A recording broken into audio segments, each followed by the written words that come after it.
It was overcast and cloudy when their bodies were discovered. As officers from the Michigan State Police converged on the scene, a light rain began to fall. Detective Pratt would order blankets to be placed over the bodies and the tire tracks to protect the evidence from being disturbed. It had been 5 months since Peter Piper escaped from jail in Lake County when Vern Otto and his wife approached the property in Rose Lake Township, which had been his father's property until he died a few months earlier. They pulled down the long driveway off 18 Mile Road, past the 2-car garage that sat just off the road, and drove around back to the rear of the house. That's when they saw the bodies on the ground near the back door. Vern and his wife had just returned from a vacation getaway at Hurd's Cozy Cottages on Drummond Island. That's cozy with a K. As quaint a name as its amenities, I'm sure. They had stopped to visit his aunt, who had property next door, then decided to check his dad's property, as the family did from time to time, to make sure there were no signs of trespassing or other issues while the estate was being handled through the probate court. You see, this property is what we would affectionately refer to as out in the boonies, and break-ins and robberies are common due to the secluded nature of the area. Mr. Otto's wife had been driving that day, and they had discussed hunting for some morel mushrooms on his father's property while they were there. It was early spring, the perfect time and weather for it. Around 12:30 or so in the afternoon is when his wife pulled down the east fork of the Y-shaped driveway, and as soon as they passed the trailer and reached the area behind the house, the bodies were clearly visible. Tentative at first, Vern got out and walked around the front of the car to get a better view. He needed to make sure he was seeing what he thought he was seeing. It didn't take long to process. Vern ran around the driver's side and ordered his wife to slide over in the seat. Then he slammed the car into drive and pulled forward hastily in an effort to turn around. He almost nailed the chicken coop.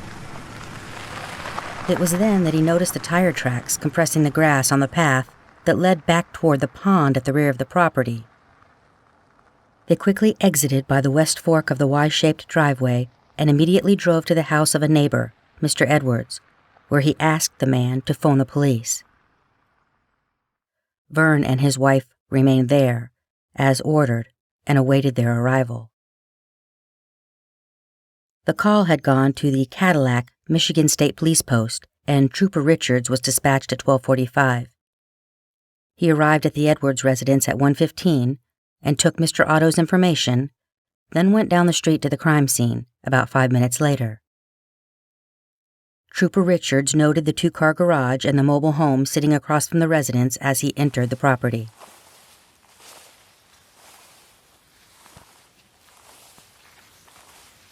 I approached the scene through a grassy area just east of the garage. As I walked southwest toward the house, I observed 2 bodies lying near the southwest corner of the house. Body number 1 was lying on its back, and body number 2 was lying on its left side. The faces of both bodies were badly disfigured and appeared to have been shot at close range. He also noted the tire impressions in both the dirt, which would later be determined to be consistent with Mr. Otto's rendition of events, as well as the ones in the grassy areas of the driveway behind the house that led southward away from the residence into the wooded area.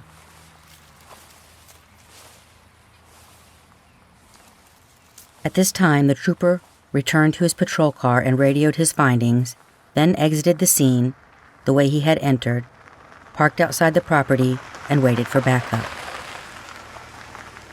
He had no way of knowing if there was a perpetrator who still remained at the scene.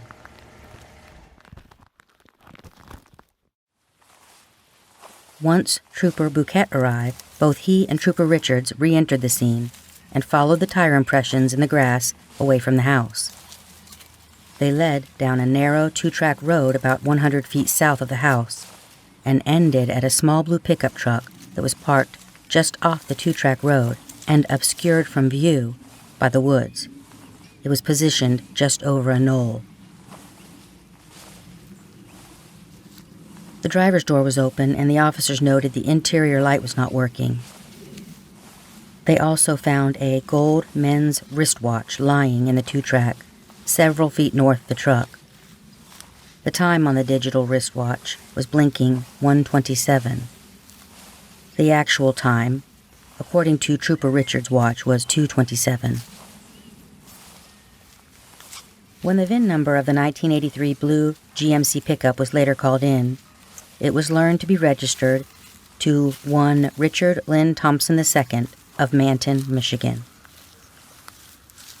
Additional officers arrived and more observations were made.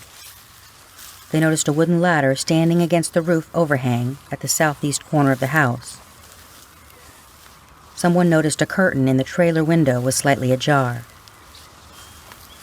This trailer sat across from the house itself. The door to the trailer had a hasp but no lock, though the door was closed. Another trooper looked in the window of the trailer and observed shotgun shells on a couch in the living area. Someone also noted that the mailbox on the west side of the driveway had been standing open. A blood-soaked area on the ground at the northeast corner near the base of the house was found with drag marks leading to where the male body was located. A similar blood-soaked area was found on the south side of the house, a few feet from the corner, also near the base of the house, close to where the female body was located. It was around this time that Michigan State Police Detective Sergeant George Pratt arrived. Due to the weather, the first thing he did was instructed the officers to use the accident blankets from their patrol cars to cover the bodies and the tire tracks to protect the evidence from the potentially damaging incoming storm. From Detective Pratt's notes. The Keith Auto property consists of 77.5 acres, more or less, with a 2-car garage sitting in an east-west direction just south of 18 Mile Road. A permanently affixed older-style 40-foot pink and white house trailer sits in an east-west direction facing 18 Mile Road to the east of the driveway and between the 2-car garage and the residence proper. An off-white colored stucco-type sided 1-story house, the former residence of the now-deceased Keith Auto, faces 18 Mile Road in a north-south direction on the west side of the driveway. There is a 1-car garage with white-colored wood siding that is situated behind the house and to the west of the west edge of the residence in an east-west direction with a lean-to on the south side. There is an old weather-beaten wood-sided structure believed to have been a chicken coop at one time due to fencing around it that is on the east side of the driveway, approximately 50 feet south of the residence. At the current time, the Auto property was an estate under the county probate court's jurisdiction. So while he waited for a warrant to search the buildings on the premises, Detective Pratt obtained Mr. Auto's full account, as earlier relayed. He then began the task of determining which family members had keys to the house and the buildings on the property. Pictures were taken of Mr. Auto's shoes, since he had walked near the bodies, and also the tires of his 1980 Buick Skylark, all with his consent, to later be used for elimination purposes. It wasn't until 7:34 that evening that a warrant was obtained so the property could fully be searched. During that time, the medical examiner and crime lab people had arrived and were busy performing their respective duties, which included taking pictures and bagging the hands of the victims to preserve any evidence. It was established that Richard was shot near the northeast corner of the house at ground level and then dragged from that point to where he was found. His arms were stretched out above his head. His jacket and shirt were pushed up, exposing his chest and stomach. Based on the condition of his skin in the exposed area, it was also evident that he had been dragged face down, also evidenced by the soiled front of his clothing and the dirt in his facial wounds. Alida Thompson was found on her side and had also been shot in the face as she lay next to the foundation of the house at ground level. But she was shot on the other side of the house, the south side. Her sweater jacket and vest had oddly been removed from only her right arm, and it was noted that she had been moved from where she was shot to the southeast corner to a position that put her right heel within 3 inches of Richard's elbow. The couple had been shot on opposite sides of the house, then dragged to a spot behind the house. Once Detective Pratt had completed his assessment of the bodies, the Thompsons were prepared for transport, and he began his investigation of the buildings on the property. At the trailer, they noticed that the hasp was in the closed position. Once they removed it, officers had placed the only recent mark on the eyelet portion, which had been rusted into place, indicating to them that it had not been unhasped recently. Nothing was found inside the trailer to indicate any disturbance or that anything had occurred inside. However, the curtain that faced the west, described as slightly ajar, did allow view toward the driveway and residence. The only other door in the trailer was found to be secured. They found the one-car garage building to the south of the residence behind the house was padlocked and all doors secured, locked from the inside. As with the trailer, they found no signs of forced entry. When he was able to further investigate the truck that was hidden in the wooded area behind the house, Detective Pratt learned that the keys were in the ignition, in the on position, and the battery was dead. It wasn't until 3 days later that the police took a metal detector back out to the property in an effort to find more evidence, possibly shells or a murder weapon. At the time, a trooper discovered an area on the ground which appeared to be soaked with blood, described as 4 to 5 inches in diameter and located 5 or 6 feet from where the driver's door of the vehicle was located. Samples of the bloody grass were taken and the area was photographed. All of the neighbors were contacted, including the aunt that Mr. Otto and his wife had earlier visited, but no one contacted within a mile radius of the crime was able to supply any information, despite the fact that there had been at least 4 gunshots, which was later learned at autopsy. At that time it was learned that Richard was shot twice in the head, once in the right temple and another behind the left ear, at close range by a shotgun with birdshot type load.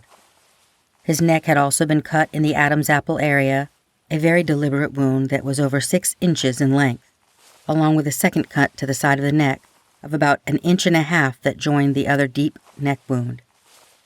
He also had 3 stab wounds to his left armpit area, which were described as superficial, though at depths between 1.5 and 2.5 inches, that feels a little less than superficial to me.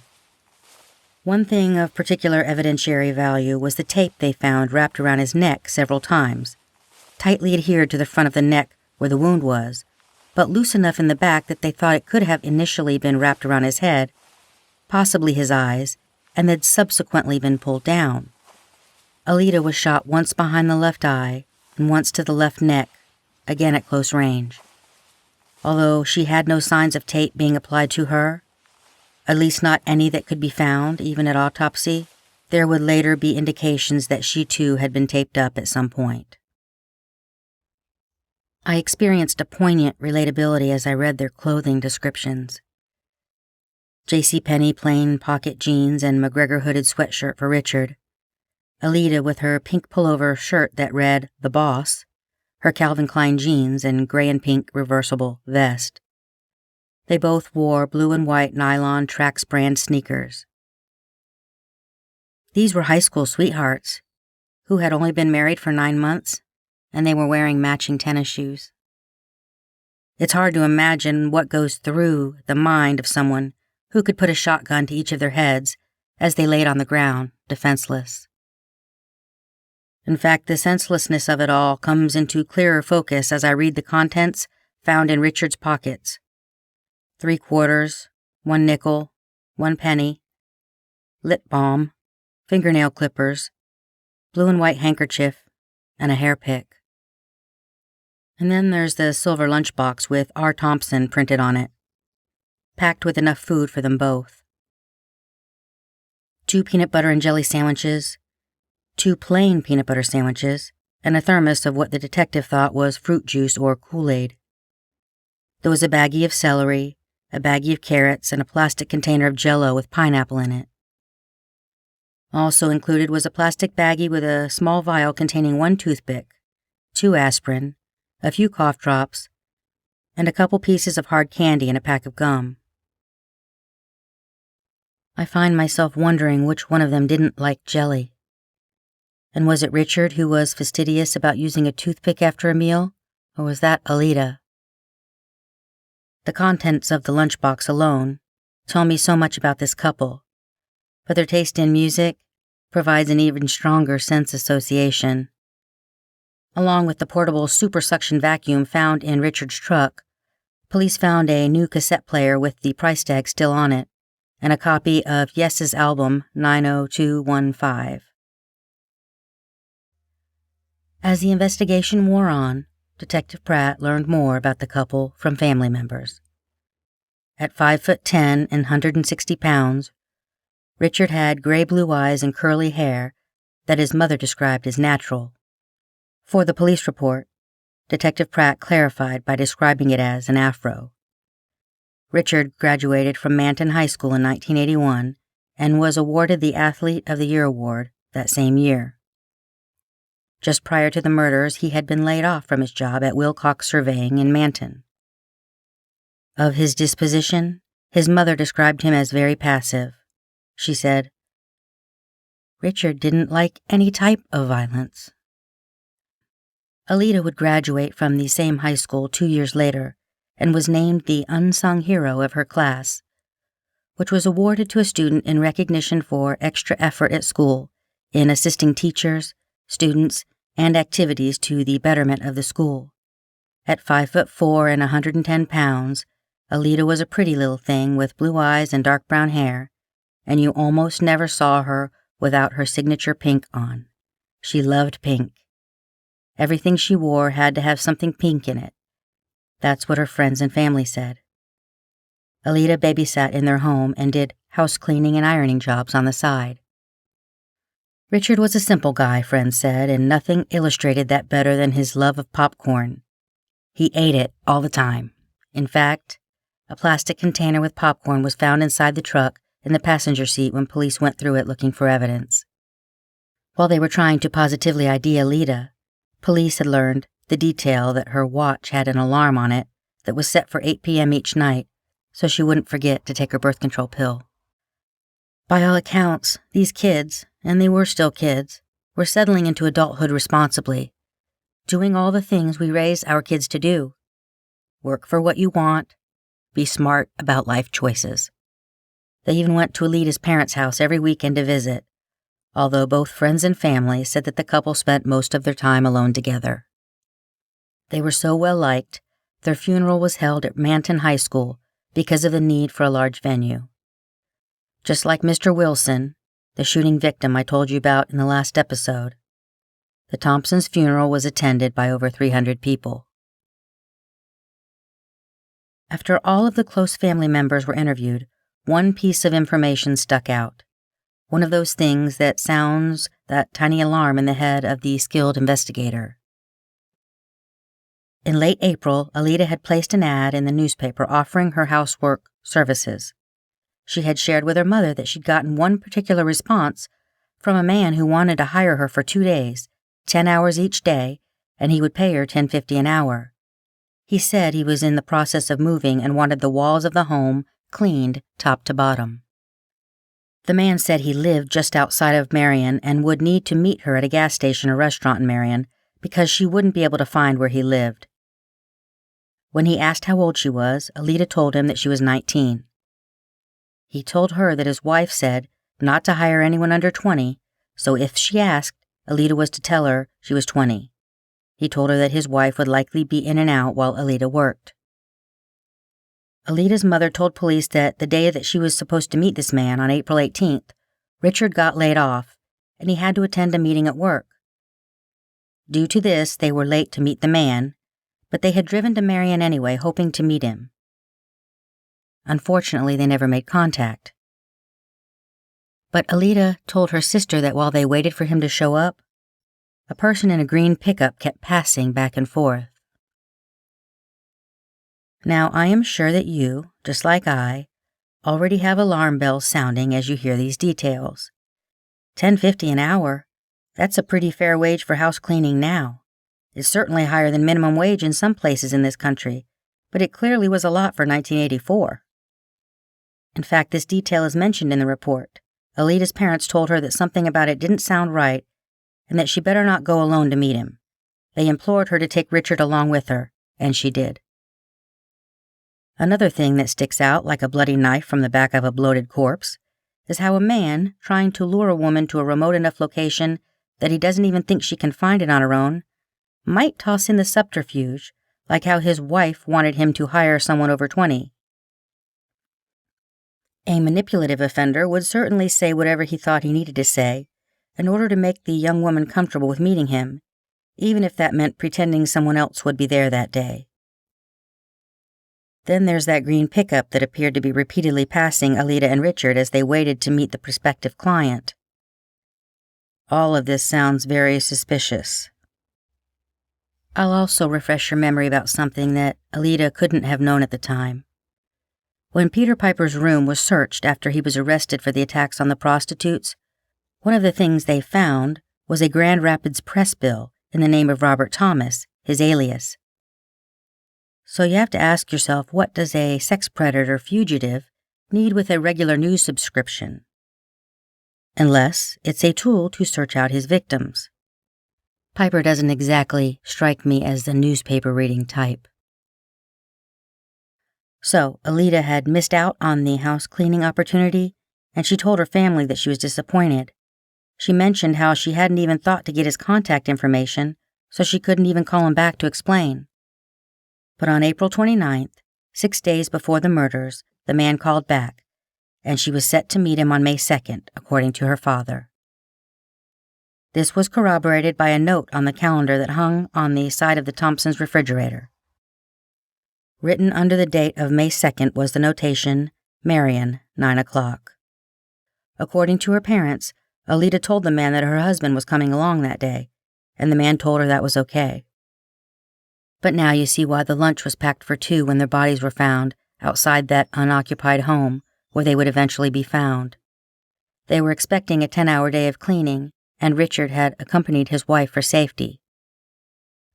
The truly heartbreaking thing here is that these two, they did everything right, and still, somehow it all went wrong. When police searched their apartment, they were able to corroborate what Dr. Cole believed they had eaten approximately 3 hours prior to their deaths, and that meal had included pineapple and sliced ham and eggs. This was supported by the evidence left on the dirty dishes in the sink. Remnants of all 3 food products were found. This final breakfast that they shared reveals touching details about the victims. Remember, they're 19 and 21 years old. One of them has cooked a full breakfast for the other. Or maybe they even did it together. Ham and eggs and pineapple. I doubt I was fixing myself more than toast or a bowl of cereal at that age, and I don't think I added pineapple to my shopping list until somewhere in my 30s. Hell, I didn't even use a shopping list at that age. I think I got my first credit card around then, and I recall going on an unfortunate spending spree at the local 7-Eleven during a party I was having in our apartment, of which my parents had not approved and most certainly were not aware. We even lost the family cat that night due to the collective alcohol consumption of our group. But these young people, Richard and Alita, they were responsible.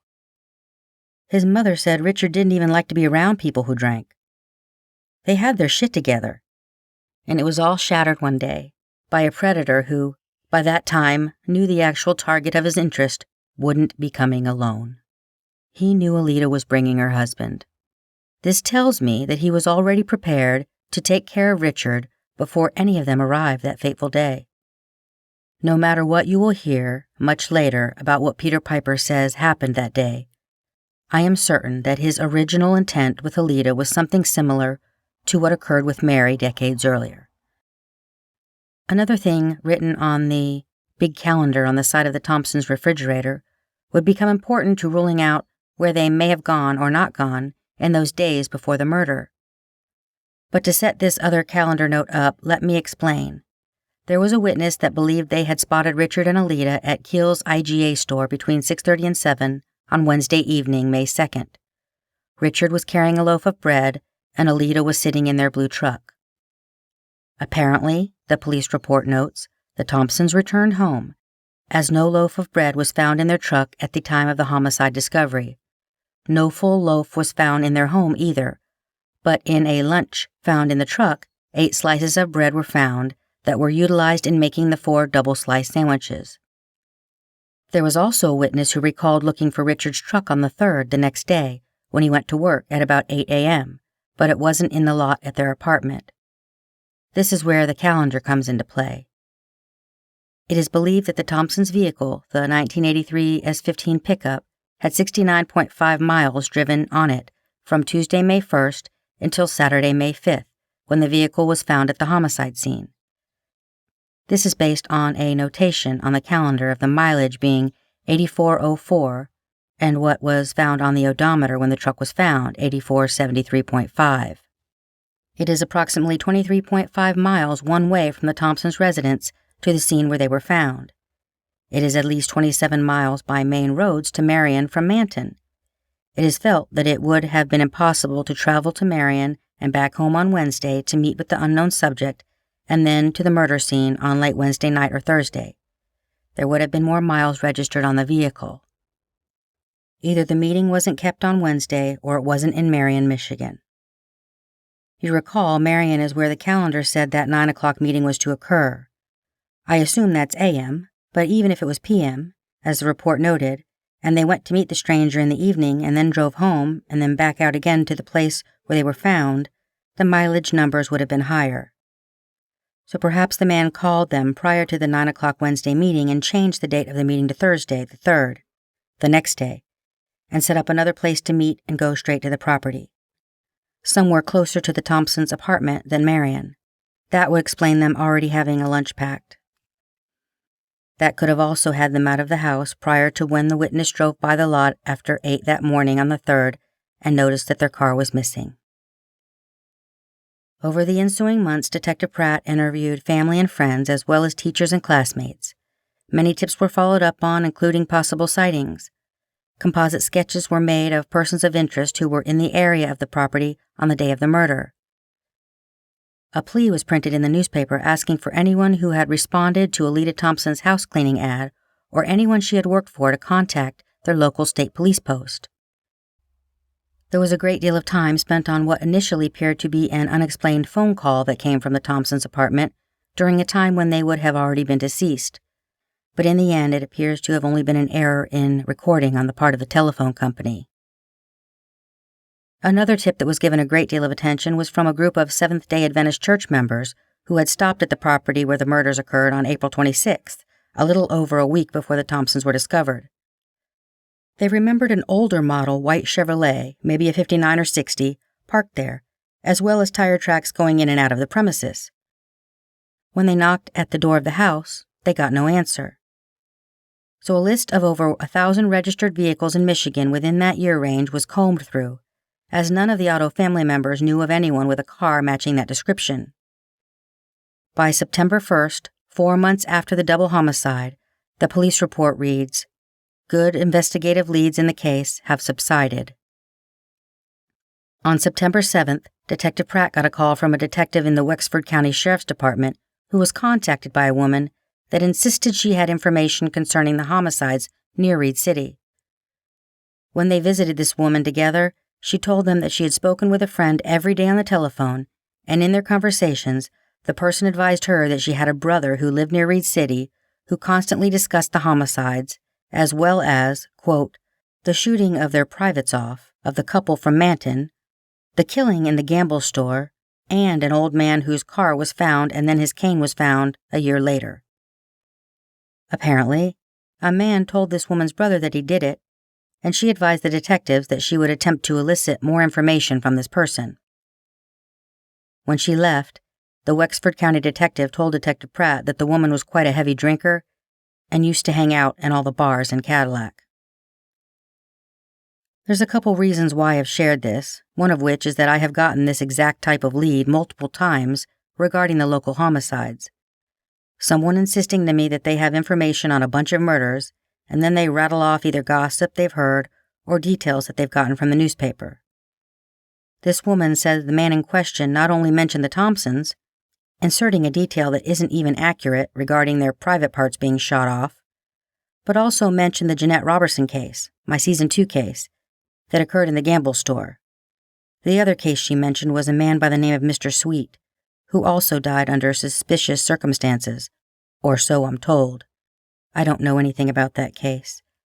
Maybe I'll cover it in future seasons.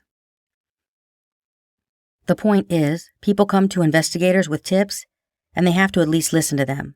Sometimes they even contain a thread of truth, or coincidentally contain accurate information, so they have to follow up until they're sure it can be ruled out.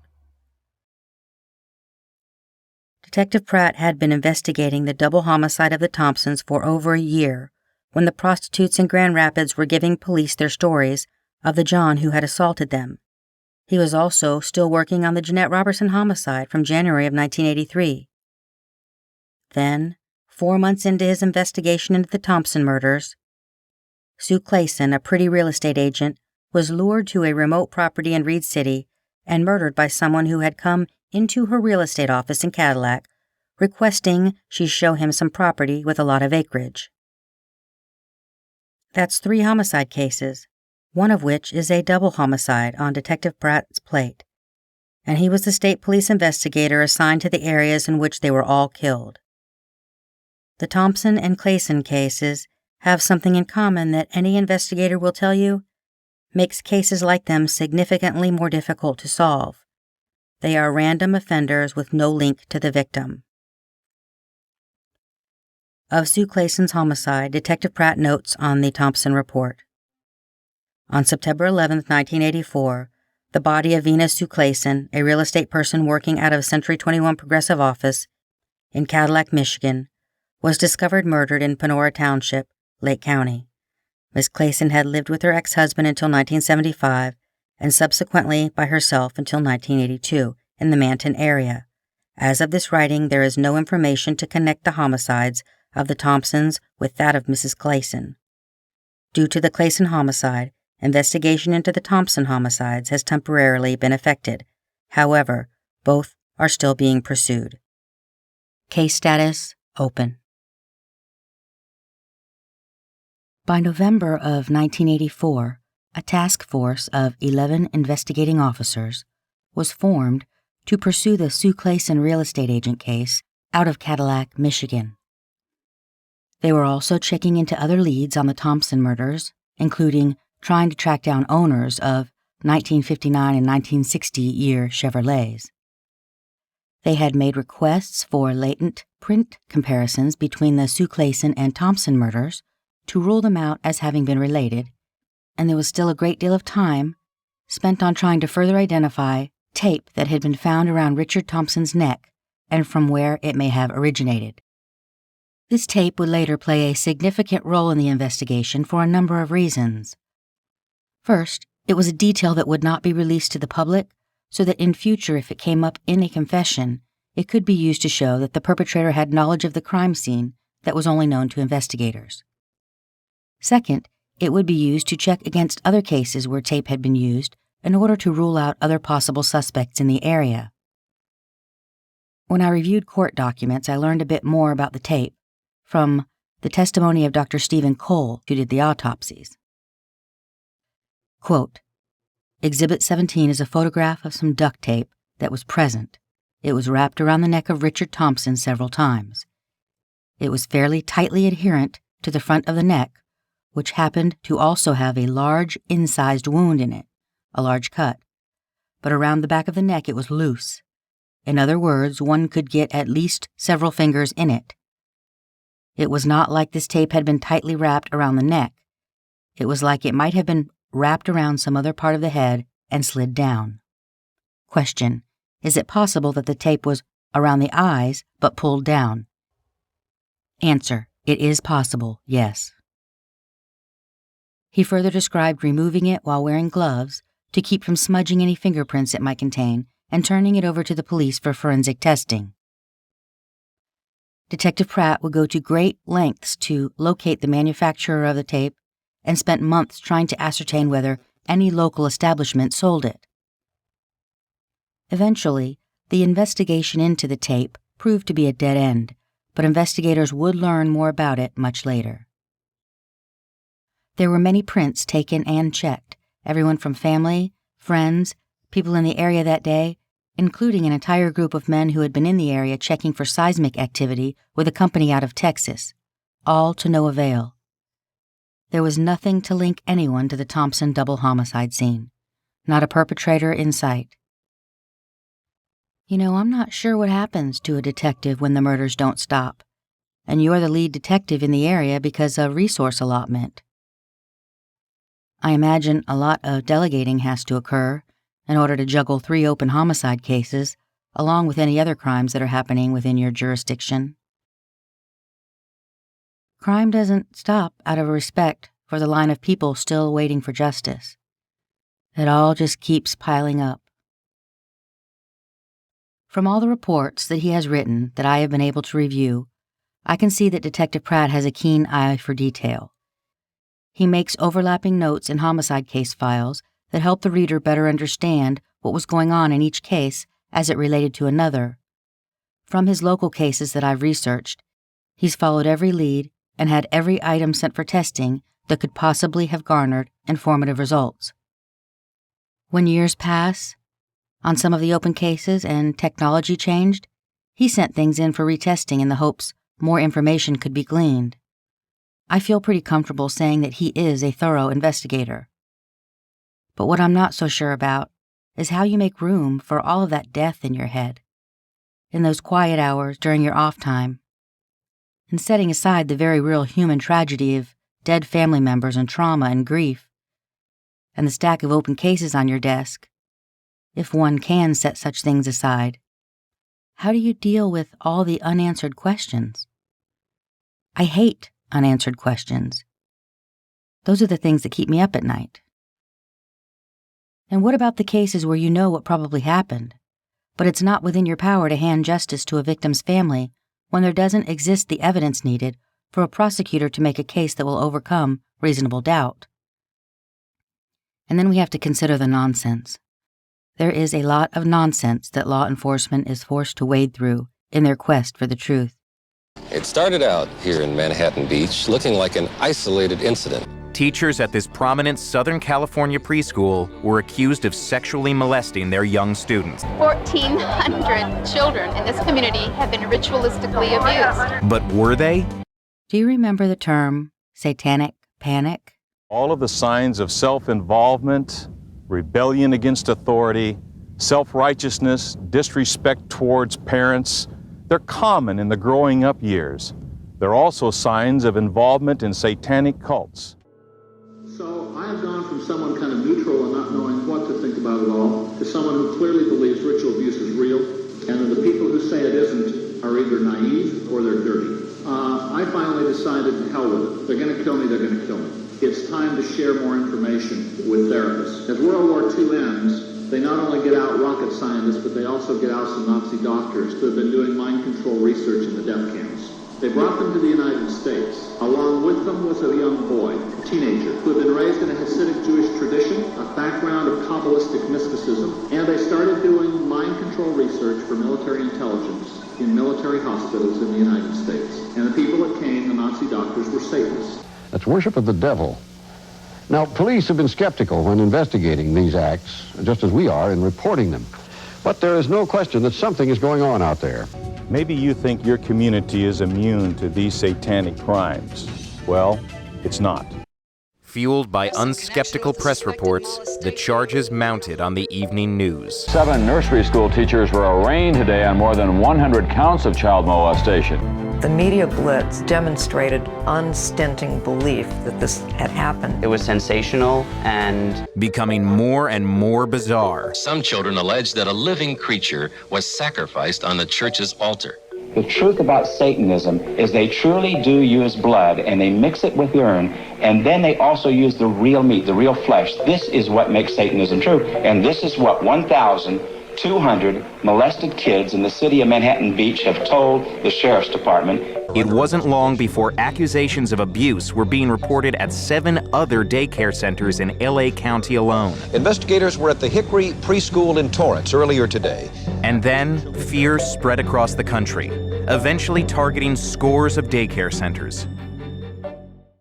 But the story that initially fed the panic was not all it seemed. In the DA's office, all kinds of doubts developed, particularly about the fact that the mother of the first complaining child was psychotic, but they just kept on going. It was like the Titanic. It was like a roller coaster or a ship that just was out of control and couldn't stop. Emotionally involved parents are engaging in leading and suggestive questioning of their child. Once these cases are contaminated, it's almost impossible to know with any degree of certainty what actually happened. The courts immediately sealed CII's interviews with the McMartin children. But the CII therapists shared demonstration videos like this one with the press and discussed their findings on television. I can't say that I ever saw a videotape where kids said this happened to me. Never of their own account, spontaneously. The therapist unintentionally coerced the children into fabricating stories of abuse. And what about those early claims of satanic abuse? What we're left with at this point is that for 5 of the 7 defendants in the McMartin case, the evidence is so slim that it does not go beyond the mere accusation. 18 years ago, when they were rebel teens in their town accused of a gruesome satanic murder of 3 young boys who came to be known as the West Memphis Three after their hometown along the Arkansas-Tennessee border. 3 little Cub Scouts hog-tied and left in an Arkansas ditch, and 3 teenagers enamored with satanic rituals arrested. Convicted in what many labeled a literal witch hunt. No physical evidence to link the teens to the crime. But the town was already convinced the 3 devil-worshipping kids were guilty. There seemed to be a whole scare in the community around a satanic panic. New attorneys forced the state to perform DNA tests not available in 1993 on hair from the victims. None of it is a match to the imprisoned West Memphis Three. And in fact, the DNA points in a different direction. It seems as though there was a decade or two where pretty much every case there was a question as to whether some sort of cult or Satan worship had anything to do with the crimes. This case was no different. On June 6, 1985, a little over a year into the Thompson double homicide investigation, a man named Robert Mattern of the Michigan Department of Social Services contacted police to advise that he may have information regarding the murders. He advised that a doctor at a facility called Pine Rest in Grand Rapids, Michigan, was treating a Manton woman who was allegedly a member of a satanic cult and also had multiple personalities. She had told someone with the Wexford County Community Health Clinic that she knew who killed the Thompsons. According to Mr. Mattern, this woman's husband, who was also being treated through the mental health program, also maintained that his wife knew who killed the Thompsons. The husband maintained that he knew about his wife's cult activity and about a sacrifice house in Manton that he had been aware of as long as 5 or 6 years previous, which would have stretched back into the late 1970s. He further alleged that there were 3 ex-cult members in his church group when he lived in the Manton area.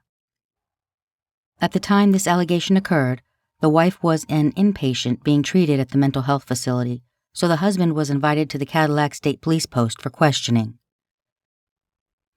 The man had previously worked for an air conditioning company and was also a volunteer fireman with Cedar Creek Township in the Manton area, and at the time, he worked for the Manton Rescue Unit. He told a story of having been married to his wife in 1973, separated about 5 years later, and during that time there had been a restraining order involved, although the report does not say who took the restraining order out on who. The couple was currently in the on-again portion of their on-again, off-again relationship status. The man claimed that his wife had been brought up in a satanic cult, on her mother's side, and the cult revolved around sex. This man also said he had known Richard Thompson since childhood, and that Richard was his wife's cousin, but he had never met Alida. He told the police that his wife had become extremely upset by the murders, and it got to a point that she kept insisting some ubiquitous they were after her. He attributed his wife having been put into mental health care this last time due to the effect the Thompson murders had on her. He alleged that his wife had stated that she was present when Richard and Alita had been killed, and although she claimed she did not know who did it, she remembered seeing them killed. The husband said that the cult she was in had the ability to hide their faces. His wife told him that the Thompsons had not been killed where they were found. Rather, they were killed in Paris, Michigan. She believed they were killed because they were going into the missionary field, and this would make them a threat to the cult. The husband told police that there had been a phone call to the Pine Rest Hospital about a plot to kill his wife, or kidnap her, and if she didn't go voluntarily, they would kill him. When the man was asked to describe his wife, he said that she was diagnosed with 6 personalities. One was very young and cried all the time. Another was a deaf-mute in her teens who was artistic and poetic, but insecure and suicidal. Another was a professional topless dancer and a, quote, streetwalker with an unsatisfiable sexual appetite.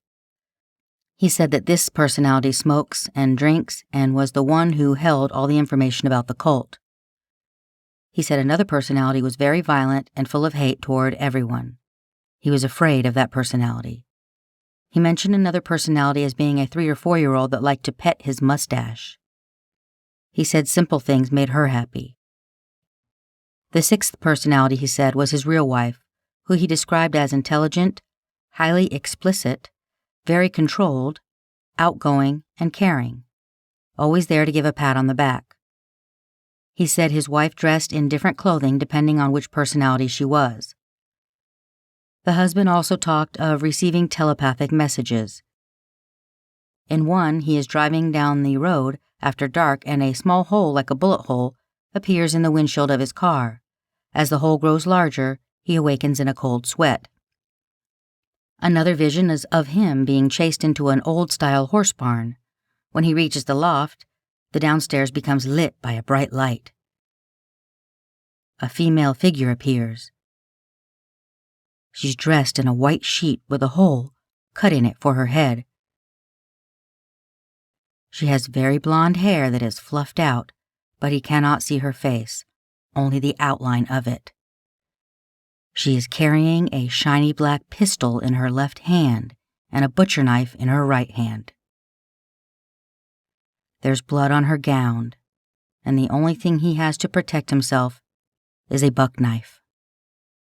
Then the man said that he didn't know any more, but he felt that his wife did and hoped she would tell it.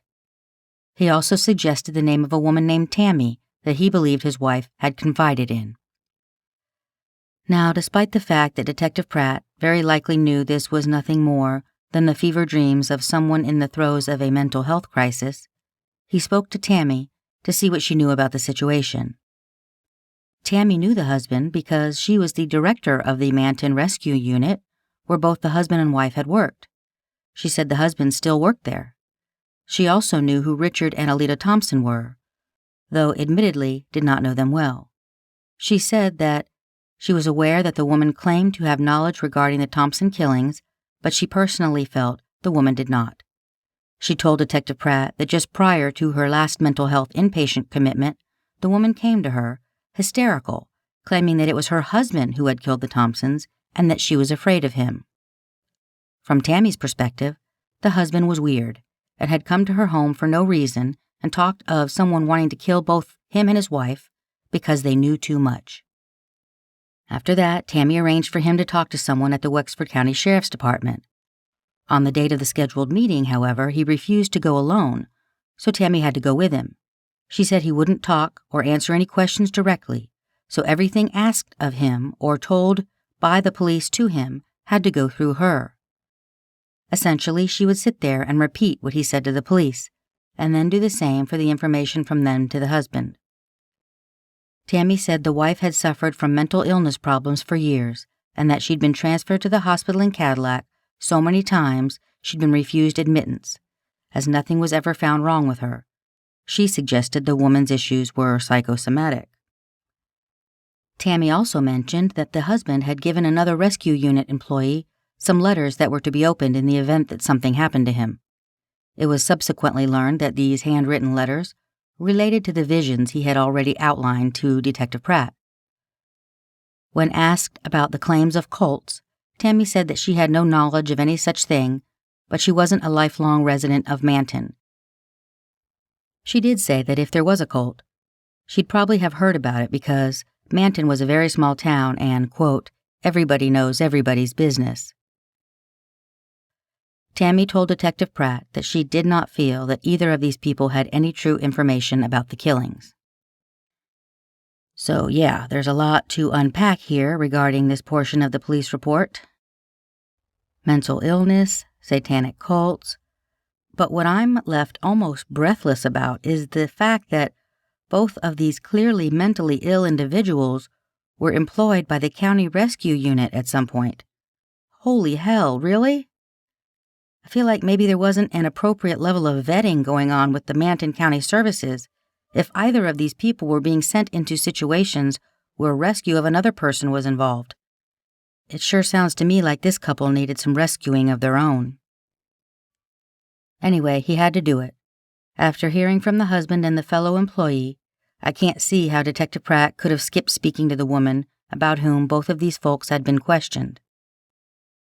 So he conferred with the psychologist treating the woman at Pine Rest, who had apparently heard enough himself from the woman that he thought she might need a lawyer.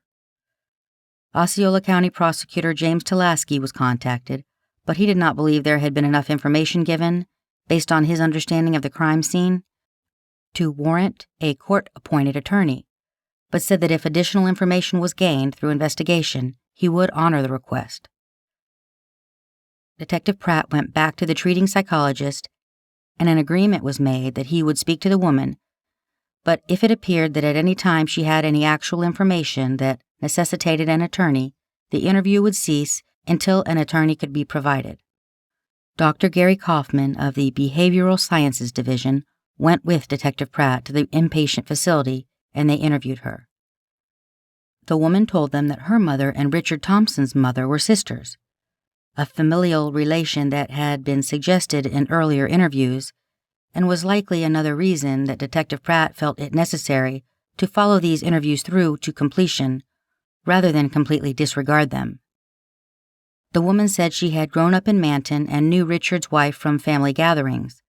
She said that Richard was 9 years younger than she and her younger sister, and that her sister was closer to him than she was. She spoke vaguely about things going on that she did not want her children involved in, between her mother, aunts, sisters, and other family members, as well as people from the neighborhood. She was not specific, but she told the detective and the doctor that Richard and Alida had to be aware of what was going on. She said after Richard's father died, it became more intense. There was more fighting within the family for power, to determine who was going to run everything. She said this fighting was among her mother, uncles, and aunts. This power to which she was referring was a piece of property that had been earlier mentioned to Detective Pratt as a bone of contention among family members from Richard's father's estate after he passed away. Through his investigation, he found nothing to suggest any family member had any stake strong enough to kill over, although it was looked into thoroughly. The woman's story was that she was present when the Thompsons were killed. She said there were 4 or 5 people there, including herself. She could not see their faces. She remembered a mailbox and trees, but no other buildings. She recalled the mailbox because she turned away so she wouldn't have to see what was happening to Richard and Alida, and happened to notice it at that time. According to her, Richard and Alida had pulled up in his truck to where the others were. Richard got out and nodded to her, speaking to the others, but when asked what was said, the woman could not recall. She said they shot Richard as he stood just to the left of the truck's driver's side door. Alida screamed and screamed, and she couldn't understand why she didn't run. Then the woman said these unknown people began to cut Alida up into pieces while she continued to scream. She said she didn't die right away. The woman alleged that Alida was pregnant and the fetus was cut out and put into her hands. The woman didn't know what happened to the fetus, but she thinks it was buried. The woman mentioned the fetus was about the same age of a child that she had lost. She said the unknown assailants wanted her to touch Richard and Alida, but she wouldn't. She said there was a gun that she described as a double barrel, and the knife was a small sword. She felt that Richard and Alida should have been suspicious when they pulled in and saw no other vehicle, just 4 or 5 other people standing there. When Detective Pratt went back over what she had said thus far, she made conflicting statements about where Richard was shot and where Alida was when it occurred, this time inside the car. At this point, she said she couldn't understand why Alida didn't lock the door. Then her statement went into how strange the family acted at the funeral, how Alida's family wouldn't let Richard's mother near the rest of the family, and how something wasn't right. She mentioned another family member moving to California and said he had tried to get another family member involved in sexual games, and that those games were going on between everyone in the family and that Rick was trying to get away. She discussed the cult and how others in the area, in addition to her family members, were involved. She described the meetings, which usually took place in a big building that was well lit with candles, but she couldn't say where that meeting was, even though she had attended. She said that they would baptize other children with her blood while chanting. In the remarks section after this report, Detective Pratt writes, quote, "Although there is some information supplied by her coincidental to the case, it is felt that it could have been gained through news reports, papers, radio and TV, or pieces of information put together being released during interviews. It was apparent that she had some deep psychological problems, but the desire to be involved in this case is unexplainable." There was another strange statement given in the Thompson case, this time by a writer who claimed to have visions and dreams of the crime. He was a farmer who'd been sending letters to Detective Pratt about those visions and was eventually interviewed by another detective. He also turned out to be someone with a history of mental illness. In the end, his information was similarly unhelpful. It does bear mentioning that investigators are bound to follow every possible lead until it's clear the lead is a dead end, and this often takes time. But when you have 3 open homicide cases on your desk, I'm sure it feels as though there are all sorts of other things that you would rather be doing than spending time in mental health facilities talking to people who have their own crosses to bear. On the Thompson case, there was less and less to work with as the days soldiered on. It wouldn't be until March, almost 3 full years after the murders of the Thompsons, that there was a break in the case. It would come in the form of a phone call to the Cadillac Post, which was then referred to Detective Pratt. A woman said that she had information about the Thompson killings in 1984, and she had gotten it from someone named Peter Piper, who was currently incarcerated in Lewisburg, Pennsylvania. According to the woman, Piper had obtained the information from another inmate. When Detective Pratt asked her what she knew about the homicides, she told him it involved a guy and a girl in a blue pickup truck. She said they went down Highway 66, then turned down some back roads near M115. She said the boy was stabbed once and shot with a shotgun in the side of the head, and again in the head next to the house. She said the girl was shot twice, and the guy was dragged behind the house, and the shells and the tape were picked up when he left. She said this was only part of the information that was in the letter that she had in her possession. Detective Pratt met with her the very next day, but before I get into that, I want to read a paragraph in the report that followed that initial phone call. Quote, "Peter James Piper is known to the undersigned. He was a prison inmate serving a life sentence for criminal sexual conduct in the first degree, a conviction where the female victim was brutally assaulted. He had been housed at the Lake County Jail in Baldwin, Michigan, under the regime of Sheriff Robert Blevins, served as a trustee having access to walking downtown Baldwin, allegedly driving marked sheriff's patrol cars, and shopping in neighborhood towns. On the evening of December 18, 1983, Piper escaped and was free until being recaptured on November 20, 1985, in Granville, Michigan. I just want to say that that paragraph and his use of the word regime is as good an example as any for why I have a particular affinity for Detective Pratt. In my experience, which includes reading hundreds of pages of reports that he wrote and meeting with him in person, I've learned that he chooses his words carefully and wisely, and in this case it was the perfect word choice. Detective Pratt met with the woman at a home that she owned but her son lived in. She said he was actually the person to whom the letters were sent by Peter Piper. According to her, Piper was a lifetime family friend of theirs. He even called her mom. At this meeting, she provided Detective Pratt with a 3-page typewritten letter that was allegedly from Piper, although it was not signed or dated. This letter documented a series of alleged conversations that began on December 3, 1986, and continued through December 7th, 5 days later. Detective Pratt notes that the story in the letter was told as if by a second party, then recorded by Piper. The name of the person telling the events was signified repeatedly in the letter by a set of parentheses with a blank space between them, so that the person's identity was not given. I'm going to stop here and mention that the redacted name would be convenient for only one purpose, and that purpose was that someone would have to get with the person who wrote the letters to learn the name between the parentheses. He could have just written the name in the letter, right? But no. Piper clearly wanted to make sure the law enforcement officer who received the letter would have to come to him to get the rest. That detail, in and of itself, suggests to me that he might want something in return for that information. Detective Pratt notes that the first 2 paragraphs of the letter were background information on the alleged person giving the information, and the next 2 paragraphs make up 2 pages that describe the killings of the male and female near Cadillac. In the report, Detective Pratt notes that the information supplied therein had to have come from someone who had been there because the letter contained information that had not ever been released to anyone but a close circle of investigators, and one of those details would be the use of the tape.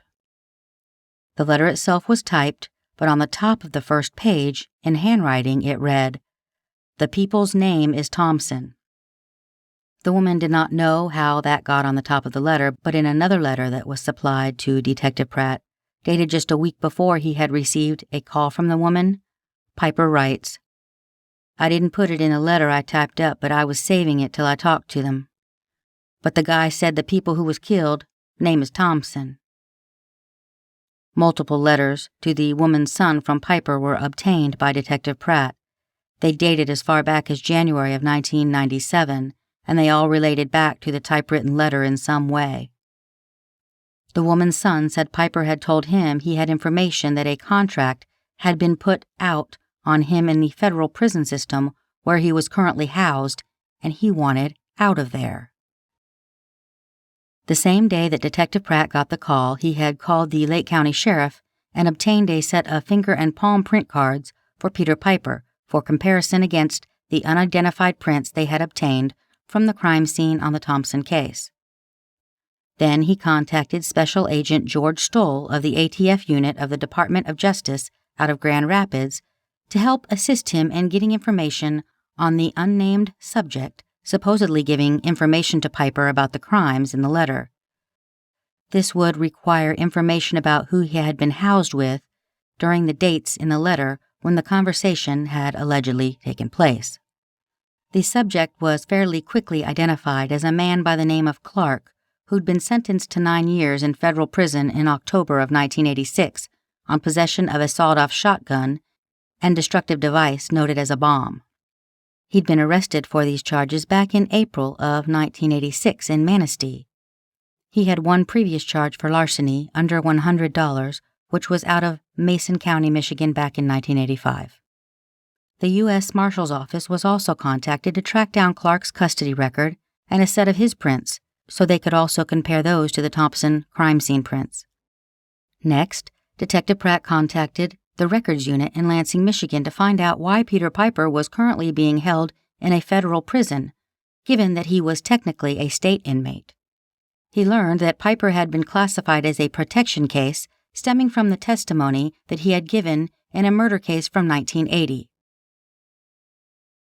Oh Oh, sweet, sweet listener, please give my internal monologue a moment to interject. What dumbass prosecutor in his or her right mind would put Peter James Piper on the stand and allow him to testify to anything in a court case that involved someone on trial for murder? The man is utterly incapable of being truthful. Holy shit. That might be a bag that I'll need to unpack on a later date. The notes on his record also said that Piper had been classified as a special problem offender by the Kent County Circuit Judge at the time he was sentenced on the felonies against the prostitutes in 1986. Quote, "The defendant is to be given special treatment due to threats on his life." Next, Detective Pratt put in a call to the U.S. Penitentiary in Lewisburg, Pennsylvania, to see if Piper would agree to talk. Now, if you've been paying attention, and you think you know what's going on here, it won't surprise you to learn that Peter Piper was eager to speak with them. So it was wheels up for Detective Pratt and Detective Beck, who had been working on the Thompson case along with him, given that he had so much on his plate. While it's obviously not indicative of anything other than convenient scheduling as far as the detectives were concerned, the fact that they interviewed Peter Piper on April Fool's Day in 1987 conveys a level of comic irony that I don't often get to witness in real life. The ploy that Peter Piper was about to undertake ended with all the cunning of Wile E. Coyote smashing into the fake tunnel painted by the Roadrunner. In the end, the manipulator overplayed his hand. There are only so many generic TV crime show devices and cliched plots one can use before it becomes clear that nobody's going to buy what you're selling, sir. But I'll give him this, he had certainly graduated from the feigned headache and unconsciousness of his teens when the Walker police chief questioned him. This ploy required multiple layers, copies of typed letters that were sent all around the state, and a black cellmate who he clearly assumed would make a better fall guy than he thought himself to be. Piper told a story about being housed for a week in December of 1986 in a federal prison in Terre Haute, Indiana. He said he was alone in his cell at first, but on his 5th or 6th day, a 57-year-old black male, presumably Clark, was put in with him. In the neighboring cell was a man from Michigan and another man from New York, who was there having been convicted on charges stemming from organized crime. Perhaps this would be a better point in his life to describe his situation as Sheriff Blevins had way back when he escaped prison. A canary flying with eagles.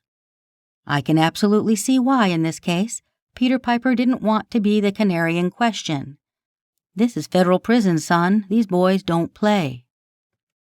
Piper spun his yarn about the older man who, after lights out each night, regaled him with stories of bombs and sawed-off shotguns, and it was during a few of these late-night chit-chat sessions that this man told him the information he had typed in the letters that eventually made their way to Detective Pratt via a close family friend. When he was asked how he could remember so many vivid details from the crime that his cellmate had allegedly told him about, he said he refreshed his memory from his own copy of the letter, which he had already provided to the detectives when they arrived. Piper said that his cellmate told him about killing the Thompsons and how it had been a week before they even discovered it. He said the man used a sawed-off shotgun the size of a pistol, and he sold it the next day, cheap, to get rid of it. He also got rid of all the type of shells he had used, and he mentioned that after he shot the girl, he took the tape off of her. This detail was of particular interest to Detective Pratt, given that Alita did not have any tape on her when she was discovered, but Richard did. Piper relayed that the man supposedly told him about bomb making and how he would pick up guns to make sawed-off shotguns at flea markets. He said the man and his mother attended flea markets throughout Michigan because his mother weaved rugs. And you want to know what else he said of the man that did all this? He said, as he talked about those sawed-off shotguns and bombs, the man acted like he was getting off just talking about them. The detectives asked him how he was able to record the information originally when his cellmate told him the whole story, and Piper said that he had put notes on the back of one of his property receipts. Excellent, they must have thought. Let's have it handed over. Alas, evidence of the notes were not meant to be. It had either been lost, or one of the guards who had moved him from his regular cell to administrative detention, where he was currently held, must have thrown it away. He said that while in transit, the prison system did not allow you to keep personal belongings. Piper said that once he was transferred to Lewisburg, he wrote the information into his diary, which he sent to a girlfriend who lived in Saginaw, Michigan. But before that, he used it to type up the information in a letter. Oh, and his girlfriend just happened to be the daughter of the woman who had originally called Detective Pratt about the letters. And he said she would be more than happy to provide that diary to them. He also said that he had sent copies to his brother. Piper said he last saw the former cellmate who told him all this information in Milan, Michigan, in a federal prison, where they were both taken in December of 1986. Piper was subsequently sent to Lewisburg. Now here's where we get to the crux of the matter, where the master manipulator finally gets to the point of this whole charade. The why of the why a guy who murdered 2 people would draw attention to himself by essentially setting up another inmate for the crimes that he himself had committed. Piper was currently in administrative detention and feared for his life because another federal inmate from Michigan had obtained a newspaper article from the Grand Rapids Press a couple weeks before Detective Pratt was contacted about the letter. This article apparently referenced his 1966 conviction for raping a 17-year-old girl. This inmate then showed this article all around the federal prison system, and apparently they didn't take too kindly to Piper and his rapey ways. He said that a note was written on his cell door, and a kite got passed to the lieutenant of corrections in the facility. Bottom line, Peter Piper wanted out of the federal prison system.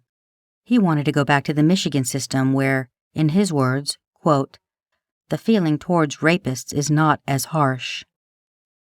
During the interview, Piper refused to give a recorded or handwritten statement concerning his knowledge of the Thompson murders because he said if his fellow prisoners learned that he had, he wouldn't be able to go back to his cell.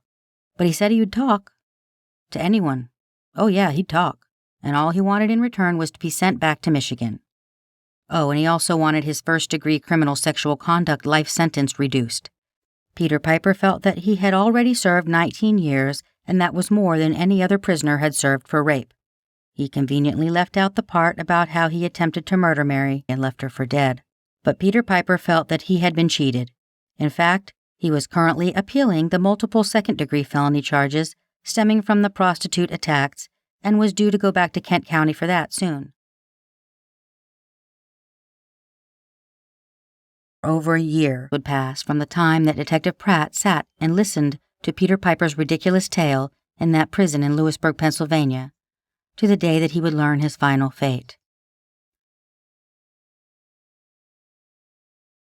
Sometimes justice rolls to its destination slowly, on tracks seemingly covered in rust and in much need of repair. But that train did finally make it to the station, eventually. And all of his appeals stemming from the attacks on our heroes, Rhonda, Kelly, Loretta, and Sandra, were denied. The Michigan Court of Appeals, they said, no, sir. Not today, Mr. Piper. Not today. And the Thompsons, what about them? Where was their justice? Well, it came, although I imagine some might argue a bit too little, though definitely not too late, given that it put the final nail in the coffin of any dream Peter Piper might have had about ever drawing breath outside of prison walls. On Wednesday, November 30th, 1988, in a courtroom in Reed City, Michigan, the people of the state of Michigan versus Peter Piper slow-chugged to its final destination. Prosecutor James Talaski, a name you might recall from Season 2, was arguing for the state, against Michael Matthews on behalf of the defendant. But there was no arguing on this day.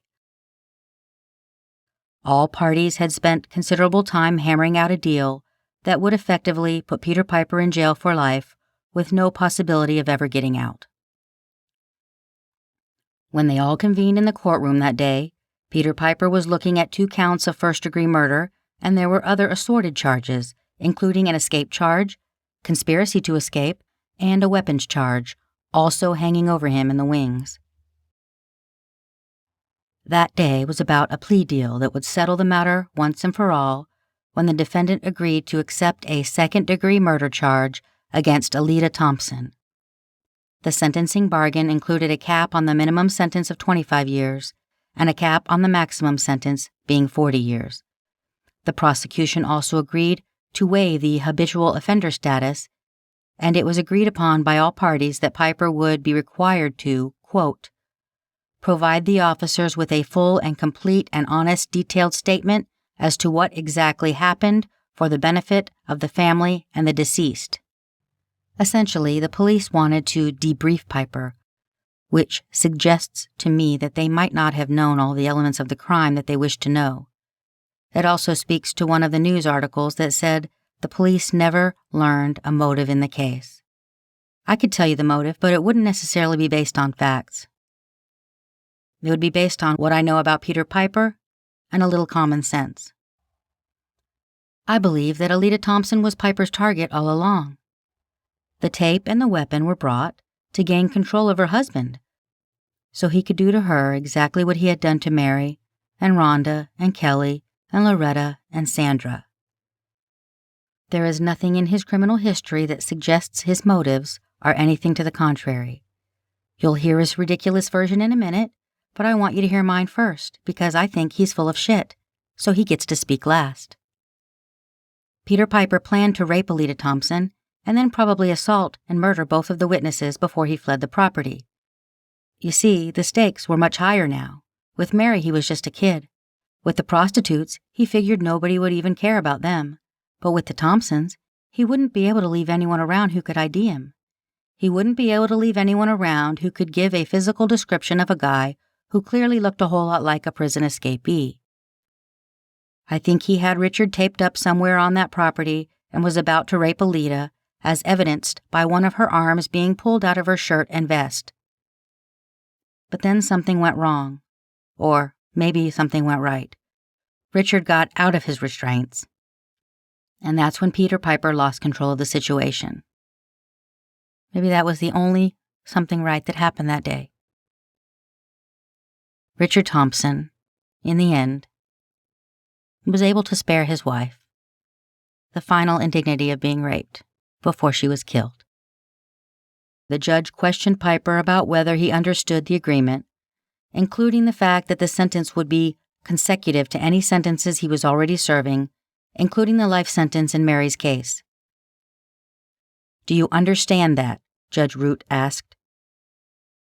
"You mean the sentence will start after I get off the life sentence?" Peter asked. The judge responded, "Whatever sentences you are currently serving or have facing you yet, this will be on top of those. It would start after they end. Do you understand that?" "Yes," Piper said. It appears that all parties involved wish to avoid a trial and complete the process as quickly as possible, though it sure does seem like a sweet deal for murdering 2 people while having escaped from jail, only getting a single charge for second-degree murder on one. Effectively, though, it would amount to a life sentence because it sat atop another life sentence for which the defendant would never be eligible for parole. "Is it your own free and voluntary choice to plead guilty?" Judge Root asked. "Yes," Peter Piper responded. "Before I can accept your plea of guilty, I must be satisfied that you are guilty. To do that, I'm going to ask you some questions under oath. Raise your right hand and be sworn by the clerk." The judge swore him in, and then he continued. "We're specifically talking about the murder of a person, a female named Alida Marie Stephens Thompson, on or about May 3rd, 1984. Did you come in contact with that female subject?" "Yes," Piper said. "I met them at a Kmart store in Cadillac, and I left my car there, and I got into their truck, and we drove out to 115, and then down 115 and some dirt roads. I told them I wanted them to clean my house. And we found, I seen a house that looked abandoned, so we pulled into the driveway, and I had him pull back past the house a little ways and park. When we got out, I pulled out a gun. There followed a few questions about the type of gun, which was a 16-gauge shotgun. And then Piper continued. I told them I wanted their truck and that nothing would happen, so the guy said okay, and he said if I wanted some money, he didn't have none. I told him no, I didn't want no money. So I had some tape in my pocket. I put some around his eyes from behind him. Then I taped his hands behind him. Take your time, the judge interjects, presumably because Piper is pulling one of his fits of emotion. And I presume this because the transcript notes that his lawyer says, "It's all right." I can picture his lawyer rubbing the murderer's back soothingly. Then I turned around and I started to tape the girl, but I don't know, he must have broke the tape on his hands or something. He jumped on my back and he had a knife or something. I don't know, and we struggled. He was bigger than me. He got cut, but I'm not sure where all. Then he jumped up and he grabbed the gun and he started to run. I chased him. When we got up by the house, I jumped on his back. We started fighting again, and the gun went off, and I don't know, it just went off a couple more times. I'm not sure how many times. After the struggle, did you get possession of the shotgun again? The judge asked. Yes, yeah, he just laid there. So I don't know, it was like I was in shock or something. I got a hold of his ankles, and I got the gun under my arm, and I started dragging him to the back of the house. When I got back behind the house, I don't know, this girl, she just came out of nowhere. She jumped on me, and she was really strong, it seemed like. And we struggled again, and she was screaming all kind of things. I can't even remember. And the gun went off again and again and again and again, and I don't know, they both just laid there. Okay, Piper's lawyer said. I tried to wake them up, but they wouldn't wake up. I just sat there for hours and hours and hours. I didn't know what to do. There was a bit more wrangling with the judge about the plea deal because Piper had essentially offered a narrative that gave the facts of a first-degree felony murder, and a bit of lawyerly dancing was required to ask him specific questions which would technically allow the judge to agree to the second-degree sentence. To read it, though, 4 pages of back and forth that makes it breathtakingly clear that the guy did way more than he was being charged for, and all that fandango was being done to get it tidied up quickly and legally so they could bring to an end the whole tawdry affair. Near the end, the judge said this: I will note for the record that the court has, while not perhaps been a direct participant in the plea negotiations, was at least present in the room and indicated that the court would go along with the agreement that was reached. Although I was not directly a party to these negotiations, I was informed what it would be and said that since the consecutive sentencing would effectively result in, for all practical purposes, a life sentence, the court was satisfied. To partake of a dated Seinfeld reference, the whole scene smacked of a yada yada yada, of epic and profoundly sad proportions. But it is what it is, and Peter Piper went back to jail, where he resides to this day. Barring any future escapes, that is where he will draw his final breath. Thank you for listening.